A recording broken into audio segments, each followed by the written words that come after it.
Pemirsa, pemerintah membebaskan tarif bea masuk impor LPG dan sejumlah bahan baku plastik menjadi 0%. Kebijakan ini guna meredam dampak ketidakpastian global dan diharapkan menjadi insentif yang dapat dimanfaatkan dunia usaha di semester kedua. Paket stimulus ekonomi pemerintah resmi meluncur di tengah ketidakpastian global. Salah satu poin stimulus adalah keputusan membebaskan tarif bea masuk impor liquefied petroleum gas atau LPG dan sejumlah bahan baku plastik menjadi 0%. Menko Perekonomian Erlangga Hartarto menjelaskan bahwa stimulus tersebut diberikan untuk mendukung stabilitas harga dan mendukung sektor industri di tengah ketidakpastian global. Erlangga menjelaskan insentif bea masuk 0% untuk impor LPG diberikan khusus bagi industri petrokimia. Kebijakan ini diperlukan karena harga LPG mengalami kenaikan akibat terganggunya pasokan dan rantai distribusi global. Pemerintah berharap penghapusan tarif impor dapat membantu menekan biaya produksi dan menjaga daya saing industri dalam negeri. Selain LPG, pemerintah juga memperluas fasilitas pembebasan biaya masuk untuk sejumlah bahan baku plastik, guna memastikan ketersediaan pasokan bagi sektor manufaktur. Memberikan insentif untuk impor LPG dan bahan baku plastik.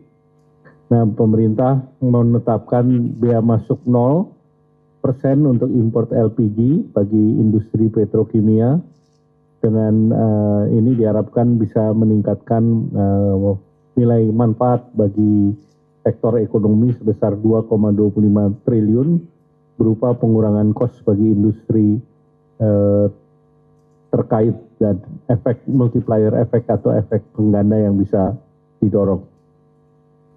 Kemudian juga pemerintah mengharapkan dengan adanya bahan baku plastik yang 0 ini juga akan membantu terkait dengan inflasi, terutama hampir seluruh packaging makanan dibungkus dengan plastik.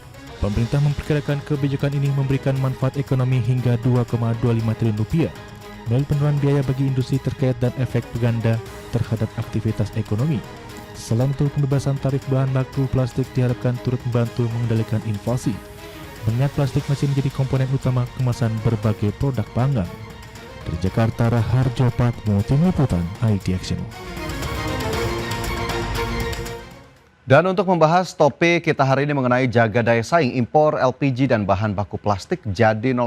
Sudah tersambung bersama kami Bapak Fajar Budiono, Sekretaris Jenderal Asosiasi Industri Aromatik Olefin dan Plastik Indonesia INAPLAS, dan juga Bapak Ahmad Nur Hidayat, Ekonom UPN Veteran Jakarta. Terima kasih Bapak-Bapak sudah bergabung bersama kami di Market Review hari ini. Sehat ya? Sehat Mas. Alhamdulillah Mas. Baik, saya ingin ke Pak Fajar terlebih dahulu begitu ya, selaku pelaku usaha mewakili INAPLAS begitu. Bagaimana kemudian melihat pemerintah akhirnya memutuskan menurunkan tarif impor LPG dan juga bahan baku plastik, Pak? Apakah kemudian ini menjadi angin segar bagi pelaku industri plastik?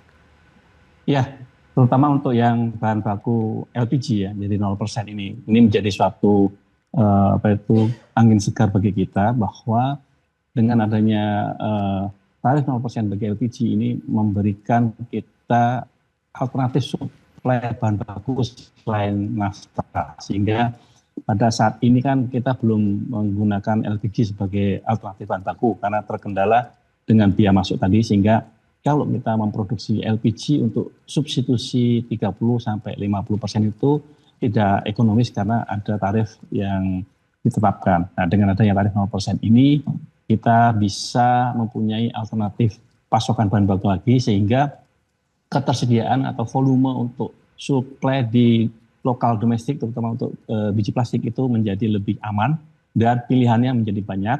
Kemudian yang kedua, dengan adanya gejolak di Middle East ini kan kita rebutan ya. Jadi kalau kita rebutan nafta, akhirnya nafta harganya mahal. Dengan adanya LPG nanti yang dikenakan tarif 0%, sehingga alternatif pasokan menjadi lebih fleksibel dan lebih banyak. Ini kita berharap nanti harga nafta juga ikut-ikutan turun karena ada substitusi tadi. Dan secara kebetulan juga ini kan pada saat menjelang musim panas, biasanya harga LPG itu akan lebih murah dari harga nafta. Jadi ini mudah-mudahan angin segar ini akan berlanjut sehingga di semester kedua kita bisa mensuplai bahan baku dan biji plastik ke dalam negeri itu sudah mulai aman. Begitu Mas Fajar. Oke, kalau masih ke Pak Fajar begitu, kalau bisa dilihat begitu ya, seberapa besar sebetulnya pengaruh biaya bahan baku terhadap struktur biaya produksi industri plastik di Indonesia, Pak Fajar? Kalau bahan baku ini kan kita 85%. Jadi kalau bahan bakunya murah, pasti otomatis nanti harga jualnya juga murah. Karena 80% adalah bahan baku, kemudian 10% adalah energi, dan sisanya baru yang lain-lain. Jadi hampir 85% komponen cost kita pasti, kalau harga di pasar yang murah, pasti harga jadinya juga lebih murah, Mas Fajar. Oke, lebih dari 80% dan diharapkan memang outputnya juga menjadi lebih murah. Saya ke Pak Ahmad. Pak Ahmad, ini kan dikatakan oleh pemerintah sebagai bagian dari stimulus ekonomi untuk semester 2 tahun 2026. Apakah memang dari kacamata Anda memandang kebijakan ini cukup tepat untuk mendorong laju ekonomi di sisa tahun 2026? Kebijakan ini seperti halnya infus ya, dan ini bukan obat permanen ya, Mas Fajar. Saya katakan ini infus adalah ini sangat baik ya saat memang industri mengalami lompatan biaya akibat kenaikan harga energi. Kemudian PMI kita, PMI manufaktur ini kan baru di level 50, biasa batasnya itu sebenarnya angka 50 ini, jadi baru saja kelihatan baru tanda-tanda bangkit, tapi belum sepenuhnya bangkit ya. Jadi stimulus 0% untuk LPG dan plastik ini diharapkan bisa memboosting ya teman-teman di industri, khususnya di industri pengolahan saya kira. Dan bagaimana kemudian industri-industri ini bisa berkontribusi lebih banyak lagi dalam pertumbuhan ekonomi, yang ini yang diharapkan sebagaimana Pak Erlangga sampaikan tadi waktu awal pembukaan. Jadi ini tepat ya untuk menekan biaya industri, tetapi harus diberikan satu bold, ini harus dalam konteks sementara, Mas. Oke, konteks sementara begitu ya. Jadi memang ini tentu diharapkan bisa mendorong perekonomian secara nasional. Tapi kalau ke manufakturnya sendiri, ke industri manufakturnya Pak Ahmad, apakah kemudian ini juga bisa memboost tadi yang seperti Anda katakan daya saing manufaktur kita di tengah situasi saat ini? Jadi daya saing manufaktur itu bukan ditentukan oleh harga plastik ataupun harga LPG, harga energi. Daya saing industri manufaktur itu ditentukan oleh seberapa banyak komponen input itu bisa kita disiplinkan. Jadi komponen input dari manufaktur kan tidak hanya LPG, tidak hanya plastik ya. Di situ di dalamnya ada berbagai macam item, termasuk juga nilai tukar rupiah ya. Kemudian transportasi, kehandalan infrastruktur dan sebagainya. Jadi kalau kita ingin menguatkan daya saing manufaktur kita, tentunya salah kalau kita hanya berpikir hanya LPG dan plastik. Ini hanya salah satu komponen dari biaya input industri saja. Tetapi yang paling banyak dominan itu diantaranya adalah nilai tukar ya, stabilitas makroekonomi, kemudian bagaimana kehandalan infrastruktur, termasuk juga kenaikan dari upah buruh yang terlalu tinggi, itu tentunya juga akan menekan daya saing kita. Jadi ini banyak komponen, tidak hanya satu komponen yang dikenakan tarif 0% daya saing kita langsung meningkat. Tidak seperti itu logikanya. Kita memang mengakui bahwa plastik ya, terutama buat industri kemasan ini sangat dominan. Tadi Pak Fajar mengatakan 80% komponennya. Tentunya ini dengan komponen sebesar ini bisa membantu ya. Tetapi kalau kita bicara in the long run, maka daya saing industri manufaktur kita itu tidak bisa hanya kita bicara berpikir plastik dan LPG saja. Oke, tidak hanya single komponen, banyak faktor yang memang menentukan tadi peningkatan daya saing manufaktur. Baik, Pak Ahmad, Pak Fajar, nanti kita lanjutkan. Kita harus jeda terlebih dahulu dan pemirsa Market Review segera kembali sesaat lagi.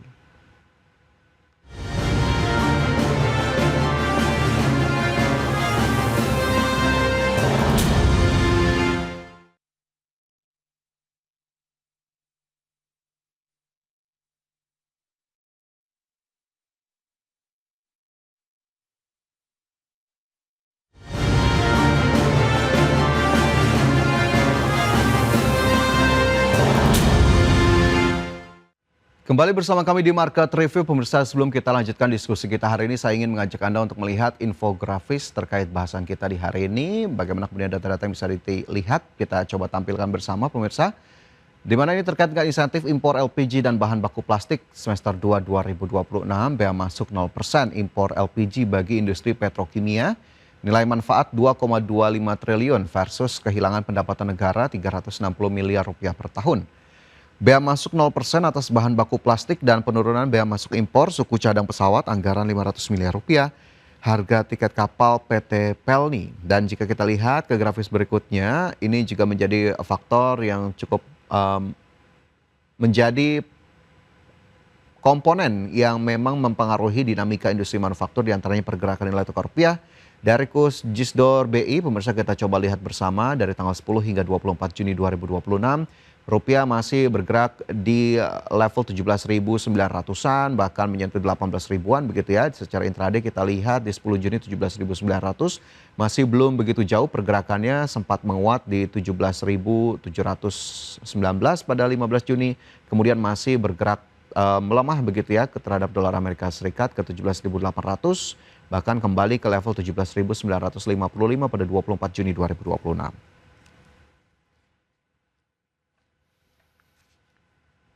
Baik, kembali kita lanjutkan diskusi kita hari ini masih bersama dengan Bapak Fajar Budiono dan juga Bapak Ahmad Nur Hidayat. Pak Fajar, kembali saya mungkin ingin menggali kembali, apakah kemudian kebijakan yang baru saja diumumkan oleh Menko Perekonomian ini akan kemudian memberikan dampak signifikan terhadap efisiensi industri, Pak Fajar? Jadi setuju dengan Mas Ahmad tadi bahwa ini adalah infus ya, jadi nggak bisa permanen dan harus nanti kapan dipasang dan kapan dicopotnya harus fleksibel, dan dalam hal ini pemerintah harus terus mengkaji. Kemudian dampak yang ada adalah yang selama ini LPG itu belum kita gunakan, baru kali ini akan kita gunakan, sehingga potensi kerugian negara itu tidak ada, karena kan selama ini LPG yang 6 juta ton itu untuk bahan bakar, sekarang 2,5 juta ton tambahan ini nanti untuk bahan baku petrokimia, sehingga kita akan diperkuat dengan adanya tambahan 2,5 juta ton ini sebagai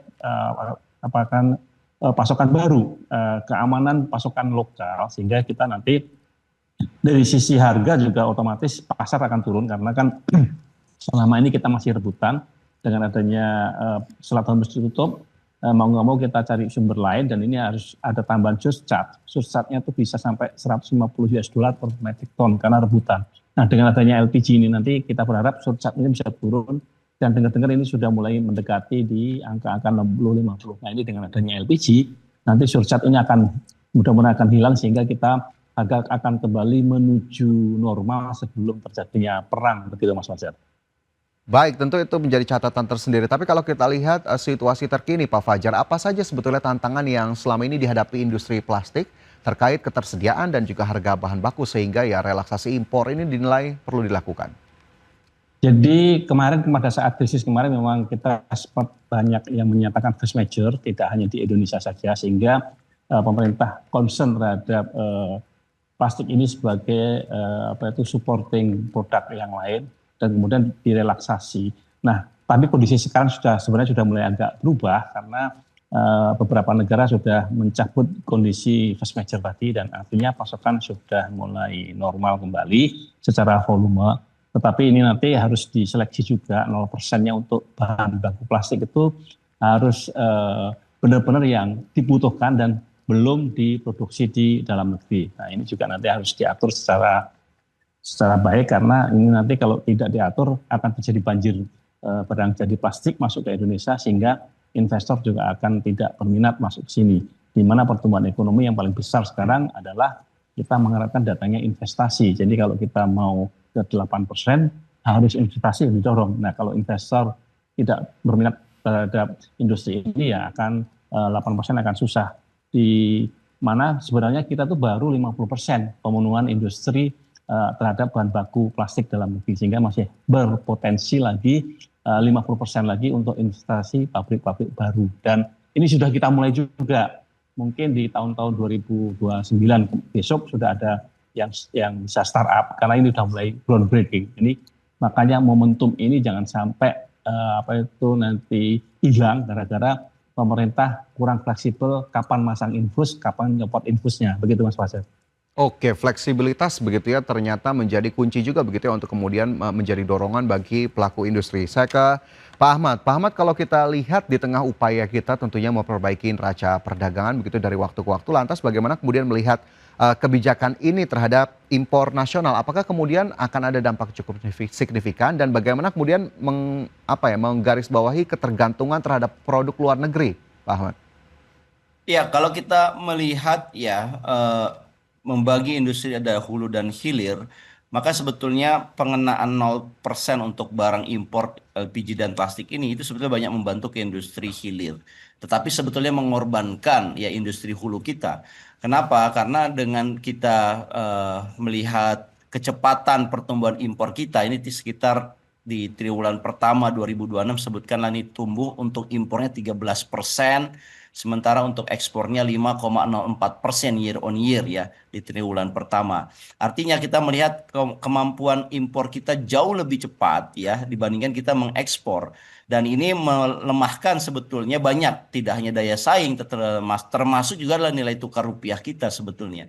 Tetapi begini, yang dilakukan oleh pemerintah ini memang membantu ya, sementara sifatnya adalah temporeral untuk industri hilir ini bisa merapihkan diri untuk berbenah diri ya di tengah disrupsi dari geopolitik dan satu ketidakstabilan yang sifatnya adalah menekan biaya energi begitu. Dan saya kira kalau kita mau jujur ya, kalau pintu tarif 0% ini tidak ada batas waktunya, saya kira ini akan mengorbankan ya industri di hulu kita ya, terutama adalah industri plastik ya yang mereka biasa menjual ya bahan-bahan plastik setengah jadi ke kalangan manufaktur ya kemasan gitu. Dan kalau kita eh, mengorbankan ya industri hulu kita sebetulnya nggak balance ya karena di mana-mana industri ini harus saling menopang ya. Dalam arti kita tidak boleh berpihak hanya kepada quote on quote ya industri hilir saja tapi membiarkan industri hulu kita pada akhirnya tidak mampu survive begitu. Nah, yang sebetulnya kita wanti-wanti adalah bagaimana program atau kebijakan pemerintah ini bisa membalancing. Dan yang paling penting adalah kita ini membutuhkan kemandirian sebenarnya, ya kemandirian dari sisi energi, kemandirian dari sisi plastik begitu ya untuk kemasan. Kalau kita ingin menjadi negara yang maju, sebagaimana keinginan kita semua Indonesia emas ya 2045, maka kita harus menjaga betul ya bahwa barang-barang yang kita impor, saya tadi sebutkan impor kita terus naik, apakah ini kecepatannya mau kita percepat terus atau sebetulnya kita mau gas dan rem supaya pertumbuhan menjadi balance dan Indonesia emas dengan kemandirian ekonominya bisa kita capai dengan baik begitu. Oke, jadi memang akhirnya jangan sampai tidak ada keseimbangan begitu ya dari kebijakan yang memang sudah dilakukan ataupun diberikan oleh pemerintah agar kemudian semua bisa saling terjaga karena memang tidak bisa berdiri satu industri tanpa memikirkan industri yang lainnya. Baik, Pak Ahmad, Pak Fajar, kita masih punya satu segmen, nanti kita lanjutkan kembali diskusi kita hari ini. Pemirsa tetaplah bersama kami, Market Review segera kembali. Masih membahas topik kita hari ini terkait dengan jaga daya saing impor LPG dan bahan baku plastik jadi 0% dan tentu masih bersama kami Bapak Fajar Budiono, Sekretaris Jenderal Asosiasi Industri Aromatik Olefin dan Plastik Indonesia, INAPLAS, dan juga Bapak Ahmad Nur Hidayat, Ekonom UPN Veteran Jakarta. Saya mungkin ke Pak Ahmad terlebih dahulu begitu ya, tadi masih menyambung yang kita diskusikan begitu. Kalau kita lihat kembali dari kebijakan ini tentunya dan juga tadi sudah cukup banyak dijelaskan. Lantas bagaimana kemudian pemerintah perlu menjaga keseimbangan antara kebutuhan industri dan juga bahan baku yang murah serta membangun upaya membangun hulu dari industri kita di saat yang sama, Pak Ahmad? Ya, kita perlu ya melakukan istilahnya lah check opnam terhadap bagaimana supply chains dari manufaktur kita sebenarnya.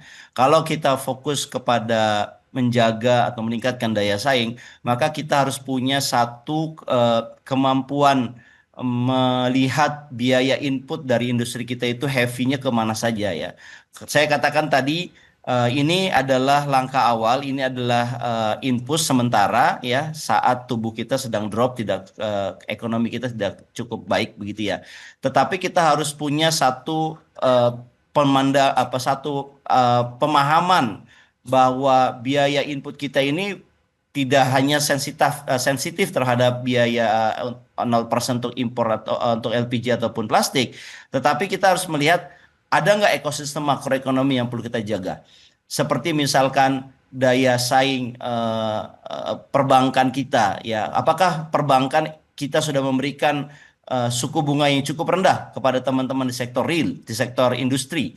Yang kedua adalah nilai tukar. Apakah kita sudah punya nilai tukar yang cukup stabil dan rendah sehingga bisa memicu teman-teman di kalangan industri terutama ekspor ya bisa meningkatkan produksi ekspornya lebih baik lagi.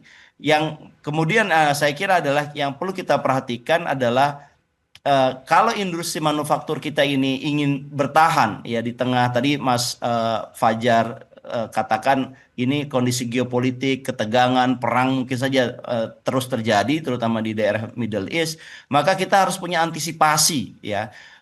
Antisipasi yang membangun kemandirian ekonomi kita secara serius, terutama kemandirian industri manufaktur di Indonesia. Kita harus perlu memikirkan ya Fajar ya, bagaimana kebutuhan-kebutuhan yang dibutuhkan oleh industri seperti raw material ini bisa kita peroleh dari dalam negeri. Ya tentunya kita membutuhkan investasi ya untuk menghasilkan karena bahan baku dasar untuk plastik ataupun LPG ini kan dari minyak bumi. Bagaimana kita bisa menggalakkan teknologi yang murah untuk eksploitasi dari sumber daya alam kita. Bagaimana kita punya kemampuan untuk membangun kilang lebih banyak lagi. Dengan kilang-kilang tadi kita menambah cadangan energi nasional kita. Nah ini sejumlah langkah-langkah ini yang harus kita lakukan supaya kita berpikirnya bukan sekedar remedi sementara, tetapi kita berpikirnya adalah menyelesaikan masalah yang sifatnya adalah permanen dan strategis. Begitu. Baik, menarik begitu apa yang kemudian memang masih bisa terus dilakukan terutama oleh pemerintah. Saya ke Pak Fajar kembali. Lantas Pak Fajar dengan stimulus yang sudah diberikan saat ini, apakah kemudian pelaku usaha melihat atau menilai ada kebijakan lain sebetulnya memang saat ini diperlukan untuk mendorong industri plastik nasional katakanlah? Ya, kita masih perlu kebijakan-kebijakan lain, terutama seperti Mbak Ahmad bilang tadi, kita harus mampu mandiri dan melepas ketergantungan kita terhadap material dari fosil ya. Sebenarnya Indonesia punya banyak sekali alternatif feedstock, baik itu dari batu bara maupun dari biomas. Batu bara kita masih ketinggalan jauh. Coal to petrochemical ini sebenarnya sudah maju sekali dan ini harus kita galakkan, jangan sampai nanti ketinggalan. Jangan hanya batu bara dibakar untuk energi saja, jadi batu bara harus dipergunakan sebagai feedstock untuk petrokimia karena itu nilai tambahnya cukup banyak. Kemudian dari bio feedstock itu juga kita berpotensi terutama dari CPO. Ya, jangan sampai kita kehilangan momentum di 2030 di mana nanti SAF, Sustainability After Fuel itu sebenarnya kalau kita bisa memproduksi dari turunan CPO itu ada side product berupa bionafta. Nah ini perlu kita dorong lagi. Dan kemudian juga dari sisi energi kita masih terlalu mahal karena HGBT yang diberikan pemerintah untuk supporting industri yang harga $7 itu sekarang tiba-tiba tinggal 30% kuotanya, yang 70% menggunakan CNG yang harganya udah di atas $20 ini menambah beban production cost kita yang cukup tinggi di samping nilai tukar rupiah, kemudian juga logistik kita yang juga masih panjang dan banyak di jalan-jalan masih banyak pungutan-pungutan, kemudian juga suku bunga yang masih tinggi. Ini PR semua kita bagaimana jangan sampai 2030 momentum yang harusnya kita bisa mulai take off kita ketinggalan lagi, apalagi 2045 Indonesia emas. Jadi 2030 jangka pendek harus kita benar-benar berkonsentrasi dan kita harus tekut. Bagaimana pembangunan coal to methanol harus kita percepat. Kemudian bagaimana pemanfaatan biomas menjadi bionafta ini sebagai substitusi. Sekarang sudah ada nafta dan LPG. Kemudian kita nanti harus punya substitusi bionafta. Begitu Mas Fajar. Baik, itu menjadi catatan tersendiri begitu ya, apa yang kemudian menjadi pandangan dari pelaku usaha terkait dengan kebijakan yang memang masih dibutuhkan di tengah situasi saat ini. Sebetulnya masih banyak yang bisa kita gali terutama terkait insentif atau stimulus ini atau bahkan proyeksi ke depan, tapi sayang sekali waktu kita terbatas. Hari ini Pak Fajar, Pak Ahmad, terima kasih banyak sudah bergabung bersama kami di Market Review hari ini. Kita harapkan memang apa yang kita diskusikan bisa didengar begitu ya oleh pemangku kepentingan terutama pemerintah untuk kemudian dapat mendorong industri dalam negeri kita agar kemudian bisa semakin bersaing ke depannya. Terima kasih banyak Bapak-Bapak, sehat selalu. Terima kasih Mas Fajar. Pemirsa, pemerintah memastikan terus memantau perkembangan potensi pemutusan hubungan kerja yang terjadi di sejumlah perusahaan. Setiap kasus yang muncul akan ditangani sesuai mekanisme yang berlaku mulai dari penyelesaian internal perusahaan hingga proses mediasi oleh pemerintah. Pemerintah memastikan terus memantau perkembangan potensi pemutusan hubungan kerja yang terjadi di sejumlah perusahaan. Langkah tersebut dilakukan untuk mencegah kasus ketenaga kerjaan berkembang menjadi gelombang PHK yang lebih luas. di tengah meningkatnya ketidakpastian ekonomi global. Menteri Ketenagakerjaan Yasir Ali mengatakan pemerintah secara efektif melakukan pengawasan dan pendampingan terhadap perusahaan yang menghadapi persoalan ketenagakerjaan, termasuk yang berpotensi melakukan PHK. Menurut Yasir Ali, setiap kasus yang muncul akan ditangani sesuai mekanisme yang berlaku, mulai dari penyelesaian internal perusahaan hingga proses mediasi oleh pemerintah. Tantangan-tantangan yang tadi, faktor dari geopolitik, geoekonomi global, saya yakin mari kita sama-sama kita bisa selesaikan. Dan saya tunggu kontribusi yang semakin aktif dari KSPI di bawah pimpinan Pak Said Iqbal. Ya, tadi memang disebutkan sekian banyak potensi-potensi PHK. Ya, itu baru satu sisi, tapi saya sering sampaikan sisi yang lain juga, we got to be ready for the future.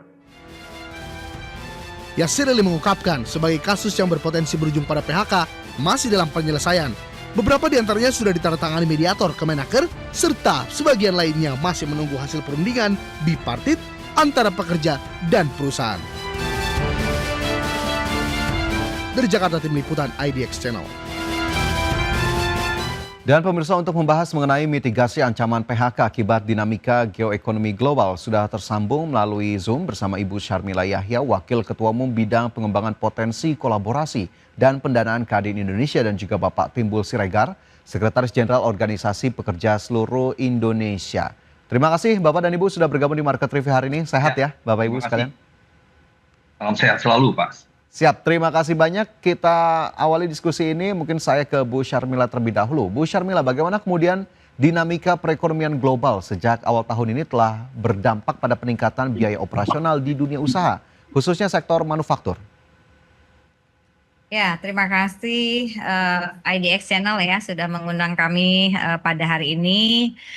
Ada dua hal ya yang hari ini gejolak dari geopolitik berdampak terhadap biaya operasional dan juga manufacture.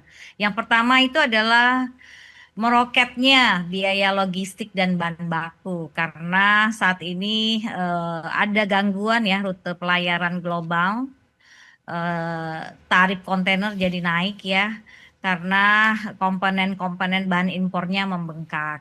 Yang kedua adalah krisis energi domestik, spesifiknya biaya daripada gas industri meningkat. Jadi fluktuasi terhadap pasokan ini sangat signifikan berpengaruh nyata, khususnya untuk industri-industri yang memakai gas tinggi, gas-gas industri, diantaranya itu adalah tekstil, kemudian keramik, yang pasti nantinya ini akan menggerus dari margin keuntungan bersih dari perusahaan. Jadi secara umum dampaknya seperti itu, secara ekonomi global hari ini karena situasinya sangat berkolerasi antara satu dengan yang lain, jadi dampaknya kemana-mana gitu Pak. Makasih Pak. Lantas bagaimana kemudian pelaku usaha Bu Syarmila untuk kemudian berstrategi di tengah kondisi saat ini agar kemudian kita harapkan begitu ya tidak sampai pada langkah efisiensi yang berujung pengurangan karyawan? Nah, yang pertama kita lakukan efisiensinya, pertama mengaudit operasional di penggunaan operasional kita di keseharian dari perusahaan, dan juga energi-energi yang dipakai selama ini apa yang bisa kita efisienkan, kita coba efisienkan. Yang kedua kita melakukan dialog ya bipartit dengan seluruh stakeholder, baik itu pemilik perusahaan, pekerja, dan lain sebagainya, supaya apa nih kita sama-sama lakukan langkah-langkah apa supaya semuanya tetap bisa berkontribusi terhadap perusahaan. Jadi adanya komunikasi yang harus dibangun Pak, itu yang kita lakukan sekarang. Ya kita sampaikan ke karyawan semuanya, ini ada kondisi seperti ini gimana nih kita bagaimana. Nah usul-usulnya ada yang misalnya mereka bilang kita bekerja bergilir, ada yang juga yang bilang kita bisa kerja dari rumah, ada juga macam-macam Pak solusi. dilakukan seperti itu. Oke, jadi tentu banyak strategi atau upaya yang tentu memang dilakukan begitu ya oleh pelaku usaha. Kalau saya ke Pak Timbul bagaimana kemudian opsi memandang potensi PHK akibat dinamika geoekonomi saat ini? Apakah kemudian ada pandangan tersendiri atau penilaian sendiri dari opsi? Ya, terima kasih. Pertama memang kondisi geopolitik internasional kan belum sehat, belum selesai juga ya. Mau tanda tangan perdamaian ternyata nggak jadi itu di Swiss. Itu kan ada surat Hormuz juga ditutup lagi. Kemudian juga bagaimana terkait kebijakan dalam negeri nih, terutama dalam negeri. Bagaimana kebijakan tentang Satgas PKH yang mau menertibkan hutan dan kelapa sawit sehingga banyak pekerja yang harus ter-PHK. Saat ini sekarang saya lagi ngebantuin ada nanti 2.000 pekerja kelapa sawit akan kehilangan pekerjaan. Nah, kedua, terkait juga dengan tadi gas, bagaimana industri keramik yang tadi disebutkan oleh Ibu, terkait juga bagaimana kelangsungan domestic market obligation-nya harus disupport, dijamin ketersediaannya untuk Indonesia, untuk dalam negeri. Kemudian batu bara terkait listrik. Masa di era 81 tahun Indonesia merdeka masih ada mati hidup listrik gitu loh. Ini kan aneh gitu. Kemudian bagaimana juga nanti terkait dengan suku bunga yang sekarang sudah 5,5% BI rate, artinya akan menggerek juga bunga pinjaman. Ini kan akan memberatkan dunia usaha. Demikian juga dengan Koperasi Merah Putih yang nggak mau berkompetisi sehat, akhirnya mengganggu gerai modern yang sudah membuka lapangan kerja. Kalau itu diganggu ya akan terjadi PHK. Belum tentu Koperasi Merah Putih membuka lapangan kerja formal dan sebagainya. Nah, terkait juga dengan bagaimana rupiah yang akhirnya mengganggu cash flow perusahaan dan segala-galanya. Saya mendengar tadi sekilas tentang yang disampaikan Pak Yasser, Lipa Menaker. Itu kan di hilirnya, yang kita harapkan adalah di hulunya. Jadi kalau ada persoalan dunia usaha misalnya dari sisi cash flow, masuk dong, jangan nunggu PHK dulu. Masuk untuk membenahi cash flow supaya bisa memberikan kepastian produksi tetap jalan. Pekerja tetap dipekerjakan. Kalau ini kan ngomongin nanti bipartit, mediasi, itu menurut saya yang paling belakangan. Tapi usaha yang maksimal harus dilakukan adalah di sisi hulu. Bagaimana terkait dengan kebijakan gas, itu harus diperkuat dulu di dalam negeri supaya suplai energinya jelas tersedia. Jangan sampai mengakibatkan harga lebih mahal gasnya, kemudian yang lain-lain lebih mahal. Nah, misalnya saya sih berharap ya Satgas PHK itu melakukan fungsi tugas dari hulunya dulu, mencegah PHK. Didatengin nih perusahaan apa sih persoalannya gitu. Oh dari sisi ini, ya datengin intervensi. Sampai saya meminta intervensi real dari APBN. Jangan biarkan pekerja kita ter-PHK dulu, nanti ngurusnya di sisi hilir. Bipartit, medis, itu percuma. Artinya apa? Kita akan semakin banyak pengangguran. Yang sangat kita butuhkan adalah bagaimana pekerja itu tetap bekerja. Kan normalnya gini ya, mengimplementasikan pasal 27 ayat 2 itu kan Undang-Undang Dasar 45, pekerjaan dan penghidupan yang layak. Harusnya pemerintah itu kan membuka lapangan kerja lebih banyak lagi, sehingga angkatan kerja yang tumbuh 2-3 juta per tahun bisa diserap. Demikian juga pengangguran terbuka sekarang kita 7,4 juta. Setengah penganggur kita 11,6 juta. Itu kan orang-orang yang masih cari kerja. Nah, dibukalah lapangan kerja, tetapi kan tidak juga, khususnya formal ya. Agustus 2024 sampai 2025 kan hanya terbentuk 200.000 lapangan kerja formal. 1,6 jutanya informal. Yang memberikan kepastian itu kan formal. Nah, demikian juga kalau yang existing itu ditahan. Jangan dibiarkan ter-PHK, dunia usaha berguguran. Kita akan sangat banyak lagi nanti pengangguran ini. Nah, oleh sebab itu, saya sih mengharapkan sekali pemerintah memberikan iklim investasi yang baik. Saya melihat gini ya, kemarin tuh rupiah udah mulai agak stabil, tapi melemah lagi. Kenapa? Pidato presiden itu yang menantang dunia usaha gitu loh. Yang kesannya juga memang mengatakan bahwa kami akan begini-begini. Ngobrol dong sama dunia usaha. Ngobrolin dong supaya jangan sampai iklim investasi dianggap, waduh ini nggak pasti di Indonesia nih. Jadi pidato demi pidato, itu menciptakan ketidakpastian. Nah, ini yang harus saya dorong sih pemerintah, ayo dong fokus pada pembukaan lapangan kerja, maintain yang existing ini jangan di PHK. Supaya real ada lapangan kerja buat kita gitu loh, buat pekerja kita. Oke. Demikian, Mas. Baik, jadi memang akhirnya stabilitas dunia usaha begitu ya, akhirnya bisa dalam tanda kutip meminimalisir ancaman terjadinya PHK begitu ya. Jadi memang akhirnya dunia usaha lah yang memang harus didorong agar kemudian bisa lebih stabil dan meminimalkan ancaman tadi. Baik, Bu Syarmila, Pak Timbul, nanti kita lanjutkan kembali, kita masih punya satu segmen, kita harus jeda sejenak. Pemirsa tetaplah bersama kami, Market Review segera kembali. Kembali bersama kami di Market Review, pemirsa, dan kembali saya ingin mengajak Anda untuk melihat infografis yang sudah disiapkan oleh tim redaksi kami. Kita ke infografis yang pertama, masih terkait dengan bahasan kita di hari ini. Ada jumlah PHK Januari hingga Mei 2025 dan juga 2026. Di mana pada Januari hingga Mei 2025 atau di tahun lalu mencapai 46.015 pekerja, sementara di Januari hingga Mei 2026 di level 23.470 atau berkurang 48,99%. Selanjutnya kita lihat provinsi dengan angka PHK tertinggi. Jawa Barat menempati posisi pertama dengan 5.044 di Januari hingga Mei 2026. Banten 2.596, Jawa Timur 2.332, Kalsel 1.841 dan juga DKI Jakarta 1.746.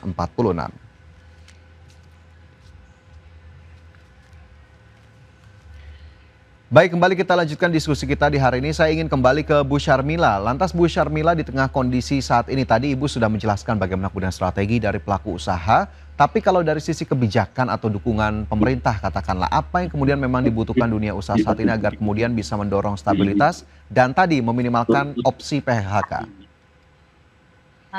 Saya sangat mengapresiasi ya yang disampaikan oleh Pak Timbul Siregar itu tadi yang real, yang nyata ya. Jadi sebenarnya dunia usaha dengan dunia pekerja itu ibaratnya satu mata koin ya. Jadi dari sisi kanan dan sisi kirinya itu betul-betul nyatu, nggak bisa yang satu bertahan, satu nggak bisa bertahan. Jadi itu nempel gitu ya. Yang satu nggak akan bisa sukses tanpa yang satu gitu. Jadi suka tidak suka dua-dua ini harus menjadi satu pilihan yang tidak bisa dipisahkan antara satu dan yang berikutnya. Itu yang menjadi poin buat saya. Nah, dunia usaha itu kan bisnisnya itu kan apalagi industri-industri ini kan hanya dua ya yang menjadi topik ya kalau kami di Kadin itu. Yang pertama perdagangannya, yang kedua investasinya gitu ya. Nah, dari sisi perdagangan dan sisi investasi, ini kebijakan-kebijakan dari hulu sampai hilirnya mestinya harus peduli nih ya. Jadi benar-benar harus peduli untuk para kementerian dan lembaga terkait. Jadi bukan hanya diserahkan pada satu kementerian aja, seakan-akan PHK miliknya satu kementerian tenaga kerja gitu dan ekosistemnya. Sementara yang lain tidak. Padahal ini adalah satu ekosistem yang harus dibangun dan ini kerjasama antar kementerian dan lembaga sebenarnya. Jadi ini udah nggak bisa lagi diserahkan satu kementerian bahwa PHK itu kerjaan kementerian tenaga kerja aja gitu. Nggak bisa lagi, udah nggak bisa. Jadi ini memang sudah harus para serikat pekerja ya Pak, kemudian transparansi tata kelola daripada perusahaan-perusahaan ini juga harus kita duduk bareng, udah tidak lagi bisa ada ego sektoral ya. Jadi menurut saya preventif yang tadi disampaikan kata Pak Timbul, oh jangan sampai di hulunya atau udah kejadian baru ribut gitu kan. Jadi sebelumnya udah, jadi preventifnya juga harus dikerjain. Nah, oleh karena itu perubahan kebijakan-kebijakan menjadi satu keniscayaan. Karena apa? Kebijakan yang selama ini udah nggak bisa dipakai. Karena apa? Ada perubahan-perubahan. Sekarang ini suka tidak suka akan dihadapi. Yang pertama Pak, saham-saham akan rontok. Kenapa? Karena nggak ada kepercayaan. Tadi Pak Timbul udah banyak kasih info. Kenapa orang nggak percaya? Karena nggak tahu mau dibawa kemana ini. Karena nggak ada penjelasan yang clear ya. Mau kemana ke depan ini. Terus yang kedua, ada AI, boomingnya AI. Itu juga mempengaruhi tenaga kerja. Kenapa sampai PHK ya? Khususnya di beberapa sektor kayak gitu ya. Jadi itu juga pengaruh, bukan hanya ini sangat kompleks masalahnya. Jadi menurut saya sudah saatnya pemerintah melakukan pemetaan sektoral usaha di Indonesia. Siapa sih yang bisa bikin cuan banyak, misalnya industri apa sih sebenarnya yang bisa menggerakkan ekonomi, menggerakkan pertumbuhan, menggerakkan pemerataan ekonomi kita ini, supaya ekonomi kita ini sekarang ini daya belinya bisa diungkit, Ya. supaya ekonomi kita ini tidak berbiaya tinggi. Jadi ini memang harus duduk bareng ini semua pemerintah ini sama tadi Bapak bilang Ya. dengan sektor usaha, dengan semua para pekerja. Jadi nggak bisa dilepas satu sendiri. Dan kita harus duduk bareng dan saya Ya. ikut prihatin gitu. Baik, Dan memang kolaborasi bersama gitu baik, ya. kolaborasi bersama tidak bisa ditinggalkan begitu ya, baik dari dunia usaha, kemudian pekerja, bahkan pemerintah yang memang harus turun langsung begitu bagaimana kemudian bisa menjaga Ya. stabilitas dunia usaha. Lantas kalau Pak Timbul sendiri, saya tadi sudah mengajak untuk melihat data PHK di Januari hingga Mei 2025 dan juga di 2026. Ini kan angkanya turun nih Pak. Apakah kemudian kita bisa artikan ancaman PHK-nya mereda, Pak Timbul? Ya, jadi kalau kita lihat memang kan di 2024 itu sekitar 77.000, 2025 88.000. Sekarang kalau memang kondisinya begini, walaupun sampai bulan Mei ada turun, tapi ini kan akan berdampak di Mei, Juni, Juli sampai akhir Desember 2026. Yang kalau saya sih prediksi kalau memang begini terus bisa sampai tembus 100.000. Itu pun baru yang dilaporkan, belum yang PHK yang tidak dilaporkan. Artinya semakin meningkat. Nah, tentunya kembali pemerintah harus bisa mengkondisikan bahwa pencegahan itu jangan dilakukan pada pencegahan itu harus diutamakan gitu. Bagaimana tidak hanya sekedar insentif fiskal, tapi bagaimana juga yang di awalnya supaya jangan jadi PHK. Nah, serikat pekerja, serikat buruh juga harusnya tadi betul Bu, bahwa kita itu sekarang ya butuhnya tuh lapangan kerja. Nggak usah ngomongin dulu pesangon gitu loh. Kita duduk bersama untuk mengatakan bahwa lapangan kerja ini harus, yang existing ini harus dipertahankan. Saya sudah mengundang teman-teman serikat pekerja, ayo kita satu nih, kalau kita mau kerja ya harus butuh dunia usaha. Dunia usaha itu harus dipertahankan, harus ada intervensi positif, dukungan positif dari pemerintah. Bila perlu kasih atas ketidakpastian energi, ketidakpastian suku bunga, ketidakpastian rupiah, cash flow kan terganggu. Oleh sebab itu kasih pinjaman suku bunga rendah yang memang bisa memastikan bahwa kita tetap bekerja. Bukan ngomongin kita dibantu untuk dapat pesangon. Ini kan persoalan kalau terus kita hanya berpikir kepada arah yang dihilir, ya susah. Kita nggak dapat kerjaan begitu. Sementara ketidakadaan pekerjaan itu kan asal muasal kemiskinan, asal muasal tidak dilindungi jaminan sosial, asal muasal bahwa kita akan menjadi ketidakpastian untuk yang lainnya gitu ya. Bagaimana ekonomi, daya beli, dan itu juga akan berpengaruh terhadap pertumbuhan ekonomi. Pertumbuhan ekonomi kan 52% didukung oleh konsumsi rumah tangga. Kalau konsumsi rumah tangga banyak pekerja yang di PHK kan akan menurun juga. Ya, kelas menengah kita menurun loh. Nah ini kan persoalan bahwa kita ini harus mencari bagaimana supaya ada pekerjaan yang memang bisa memastikan mendapatkan upah gitu. Nah, jadi kembali ya, pemerintah tuh tolong dipikirkan lagi kebijakan-kebijakan. Jangan nganggap kebijakan populis yang akhirnya banyak mem-PHK ya. Saya mau katakan Satgas PHK, tolong direm lah. Jangan sampai teman-teman kami tuh di perkebunan sawit itu banyak yang ter-PHK hanya gara-gara dulu dikasih izin, kenapa sekarang diperselisihkan begitu loh. Kenapa sekarang disusah-susahin. Kemudian gas juga, domestic market obligation itu kan sudah ada kepastian. Jangan mentang-mentang dolarnya meningkat, dijualnya keluar untuk dapat devisa. Enggak lah, harus memprioritaskan dalam negeri. Kalau enggak ya kita akan ter-PHK semua. Dan rupiah juga tolong gitu. Jangan pidato yang memang menghasilkan ketidakpastian kepada dunia usaha internasional maupun lokal. Nah, jadi duduk bareng bersama lah. Kita berharap bicarakan, serikat pekerja juga harus proaktif untuk lebih objektif melihat masalah. Tidak usah ngomongin pesangon dulu, ngomongin bagaimana kita bekerja begitu loh, supaya kita bisa tetap berkelanjutan gitu. Menjadi catatan tersendiri begitu ya, bagaimana kemudian akhirnya tadi yang kemudian dilihat ancamannya terjadi, jangan kemudian mengurus yang di hilirnya tapi hulunya tidak dilihat. Lantas mungkin ini bisa menjadi pertanyaan juga, saya kembali ke Bu Syarmila. Lantas kalau kita melihat sebetulnya tantangan dunia usaha saat ini memang tadi sudah dijabarkan begitu ya, terkait dengan situasi geoekonomi global. Tapi selain itu Bu Syarmila, adakah kemudian tantangan lain yang memang masih dihadapi oleh pelaku usaha terutama hingga akhir tahun 2026? Yaduh, kalau ditanya apakah tantangan, waduh, tadi Pak Timbul udah banyak banget bicara. Jadi menurut saya, kalau saya melihat upaya-upaya pemerintah sekarang ini Pak Timbul dan para semua peserta ini ya, Pak, pemerintah sekarang lagi mengumpulin pendanaan melalui Patriot Bond dan Merah Putih Bond. Nah, mudah-mudahan nanti tanggal 1 Juli itu akan sudah mulai diluncurkan. Itu ada beberapa stimulus yang akan dibantu Pak Timbul nanti insya Allah nih buat para pengusaha ya, supaya tetap survive usahanya, nanti akan masuk ke dalam perbankan. Jadi Patriot Bond dan Merah Putih Bond itu akan bisa kita pinjam sebagai pengusaha melalui Danantara. Nah, nanti diharapkan bunganya itu yang sangat baik karena cuma 2% kan kalau kita mau taruh Ya, uang bagus itu Bu. kan.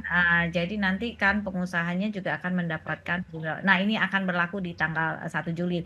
Nah, tinggal akhir tahun ya tetaplah kita bermain. Jadi kalau namanya pengusaha itu saya sepakat dengan Pak Timbul, jangan bicara pekerjanya, jangan putus asa gitu ya, tapi support bahwa dunia usaha ini harus terus jalan dan tidak harus bicara pesangon gitu. Jadi harus gimana ini usahanya survive. Jadi kita harus kerja bareng bersama-sama memikirkan bagaimana sustainable daripada bisnisnya yang Oke. ada. Dan juga kepastian hukum Pak. Jadi ya. tadi Pak Timbul menyebutkan tiba-tiba Ya, harus dicopot, tiba-tiba diganti, tiba-tiba. Jadi jangan ada manajemen tiba-tiba itu, dan itu yang memberatkan sebenarnya, sehingga ada komunikasi dan mungkin ada peringatan satu dulu, ada dikasih restrukturisasi, nggak tiba-tiba harus begini, harus begitu. Itu mungkin yang kayaknya mesti lebih apa ya, lebih tolak angsur ya. Jadi menurut saya dikasih perbaikan dalam jangka waktu tertentu. Kalau memang mereka salah atau melanggar hukum atau segala macam,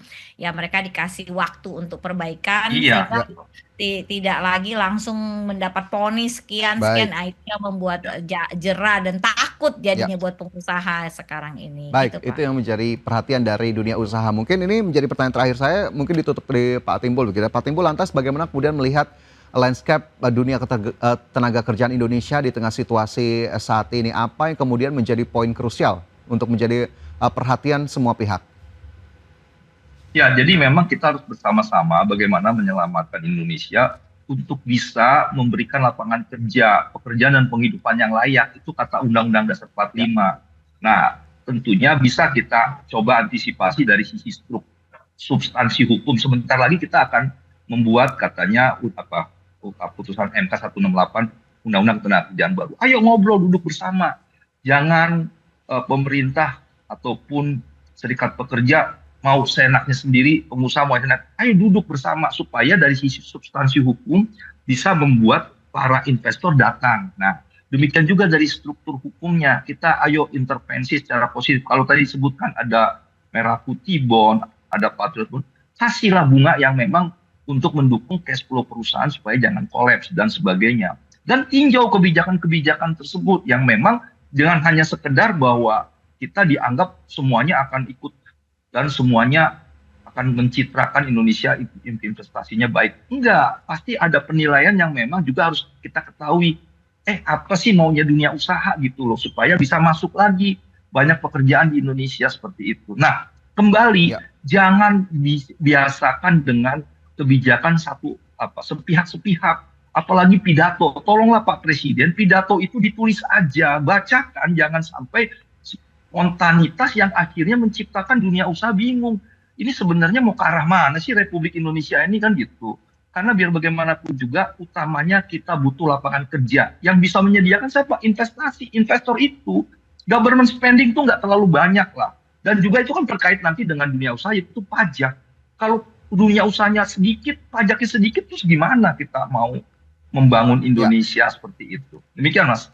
Baik, itu tentu menjadi perhatian kita bersama. Ini menjadi catatan yang cukup menarik begitu ya. Bagaimana kemudian tadi pandangan atau point of view dari organisasi pekerja, baik juga dari dunia usaha yang memang sudah disampaikan. Terima kasih banyak Pak Timbul dan juga Bu Syarmila. Semoga apa yang kita diskusikan hari ini dapat menjadi turning point begitu ya untuk kemudian kita bisa bersama-sama berkolaborasi untuk mendukung industri ataupun dunia usaha dan juga industri ketenaga kerjaan di Indonesia. Terima kasih banyak sudah hadir dalam Market Review hari ini. Sehat selalu.